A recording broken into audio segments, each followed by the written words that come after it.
प्रजासत्ताक दिनानिमित्त हिंगोलीमध्ये गेलेल्या पालकमंत्री आणि राष्ट्रवादी काँग्रेसचे मंत्री नरहरी झिरवाळ यांनी मनातली खदखद बोलावून दाखवली। नरहरी झिरवाळ यांना हिंगोली जिल्ह्याचं पालकमंत्रीपद देण्यात आले। यावरून गरीब असल्यानं गरीब जिल्ह्याचं पालकमंत्री दिलं। मुंबईला गेल्यानंतर वरिष्ठांना याबाबत विचारणा करणार असल्याचं ते म्हणाले। यावरून खासदार संजय राऊतांनी नरहरी झिरवाळ यांच्यावर हल्लाबोल केला। शरद पवारांच्या पाठीत खंजीर खुपसणारे गरीब कसे असा टोला राऊतांनी झिरवाळांना लगावला।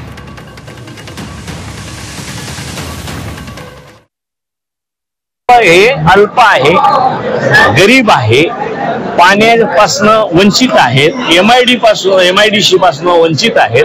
अशा ठिकाणी माझ्यासारख्या गरीबाची नियुक्ती केली म्हणजे नेमकं काय ते मी शासनाला विचारणार अशा पद्धतीने मी सांगितलं।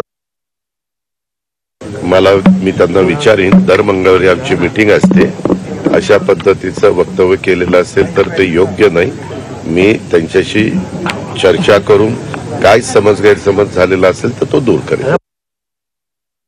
झिरवाळ यांना गरीब म्हणणं म्हणजे हा गौतम अडाणीचा अपमान ठरेल। त्यांना शरद पवार साहेबांनी असं इतक्या शिखरावर नेलं आणि त्यांनी शरद पवार साहेबांच्या पाठीतच खंजीर खुपसलं, हे गरीबाचं लक्षण नाही। गरीब माणूस हा प्रामाणिक असतो, निष्ठावान असतो, खाल्ल्या मिठाला जागतो।